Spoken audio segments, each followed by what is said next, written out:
Hello மக்களே, எல்லாருக்கும் வணக்கம். எல்லோரும் நல்லா இருக்கீங்களா? இன்றைக்கி ஒரு டிப்ஸு பார்க்கலாம். வெந்தயம் இருக்கு இல்லையா, அந்த வெந்தயத்தை வந்து ஒரு நாள் முழுக்க நல்லா ஊற வச்சுக்கலாம். ஊற வச்சுட்டு அதை ஒரு பாத்திரத்தில் மாற்றிட்டு அதை வந்து நம்ம இப்போ கொதிக்க வைக்க போகிறோம். இதில் வந்து இன்னும் கொஞ்சம் தண்ணி கூட நீங்கள் ஊற்றிக்கலாம். ஏன்னா நல்லா கொதிக்கணும். அது கொதிக்கும்போது தான் அதோடய எசன்ஸ் ஃபுல்லாக வந்து நம்மளுக்கு கிடைக்கும். அதனால் நல்லா கொஞ்சம் தண்ணி நிறையவே ஊற்றிக்கலாம். இதில் கொஞ்சம் ஒரு கைப்பிடி அளவுக்கு இல்லை கொஞ்சம் கம்மியாக எந்த அளவுக்கு உங்களுக்கு கருவேப்பிலை கிடைக்குதோ அதை வந்துட்டு இதில் போட்டுக்கங்க. போட்டு நல்லா கொதிக்க வைங்க. இது வந்துட்டு எனக்கு எந்த பாட்டியெல்லாம் சொல்லித் தரலை.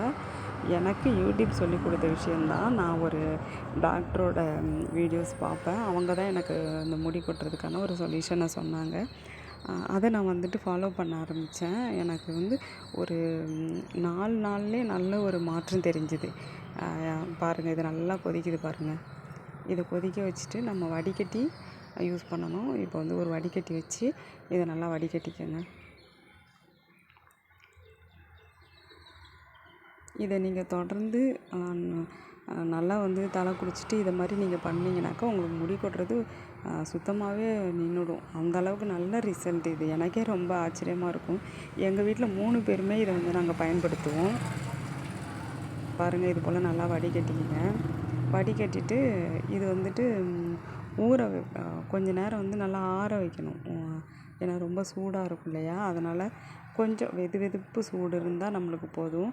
அந்த வெதுவெதுப்பு சூட்டோடு நம்ம தலையில் வந்து அந்த நல்லா அந்த வேர்க்கால்களில் படுறது போல் நல்லா தேய்க்கணும். இப்போ பாருங்கள், என் பொண்ணுக்கு தான் நான் தேய்க்க போகிறேன். இதை அவளுக்கு நல்லா லாங் ஹேரு, நல்லா நீட்டாக இருக்கும்.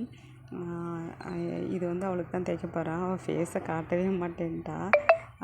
இதை வந்து தேய்ச்சிட்டு இதுக்கு முன்னாடியே வந்து தலை நல்லா குளிச்சுட்டு ஃப்ரெஷ்ஷாக இருக்குது தலை. இப்போ நான் அதில் நல்லா சிக்கு எடுக்கிறேன். சிக்கு இல்லாமல் எடுத்துட்டு தான் தேய்க்கணும் இதை. அவளுக்கு லாங்காக இருக்குது இல்லையா, அதனால் நல்லா சிக்கு எடுத்துகிட்டு தான் தேய்ப்பேன் நான். தேய்ச்சிட்டு நல்லா மசாஜ் பண்ணணும். நான் அதை வந்து இந்த வீடியோவில் காட்டியிருக்க மாட்டேன். நல்லா வந்து நம்ம கை விரல்களை வச்சு அந்த இடத்த நல்லா மசாஜ் பண்ணணும். அந்த தண்ணியை வச்சு கொஞ்சம் கொஞ்சமாக உங்கள்கிட்ட ஒரு வேளை ஸ்ப்ரே பாட்டில் அப்படி ஏதாவது இருந்துச்சுன்னா நீங்கள் அதில் கூட இதை ஸ்டோர் பண்ணிக்கலாம். ஸ்டோர் பண்ணிவிட்டு நீங்கள் அந்த உள்ளே வந்து தேய்க்கிறதுக்கு உங்களுக்கு நல்லா ஈஸியாக இருக்கும். என்கிட்ட அது இல்லை, நான் வாங்கலை. நான் அதனால் சும்மாவே கையில் எடுத்து தான் நான் அப்படியே தான் தேய்ச்சிக்கிறேன். பாருங்கள், இது போல் நல்லா தேய்க்கலாம். மண்டைக்குள்ளே நல்லா விட்டு நல்லா அந்த தண்ணி படுற மாதிரி நல்லா தேய்ச்சி விடலாம். இது தேய்ச்சி விட்டதுக்கப்புறம் என்ன ஆகுனாக்க சீக்கிரமே காஞ்சிரும். நம்ம குளிச்சிட்டோம், தலை குளிச்சுட்டு நம்ம தலை ஃப்ரெஷ்ஷாக தான் இருக்குது.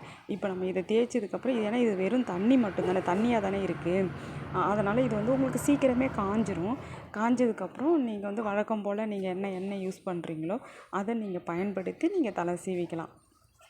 இதுக்காக நீங்கள் இதை தேய்ச்ச உடனே குளிக்கணுமான்னு கேட்டால் இல்லை, குளிக்க தேவையில்லை. நம்ம ஏற்கனவே குளிச்சுட்டோம். இது ஒரு வாட்ரு மாதிரி தண்ணி மாதிரி தான் இருக்கும். அதனால் இது தலையோட நல்லா அப்சர்வ் ஆகிடும்.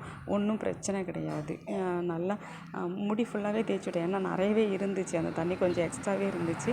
அதனால் நான் வந்து அதை முடிக்கும் தேய்ச்சி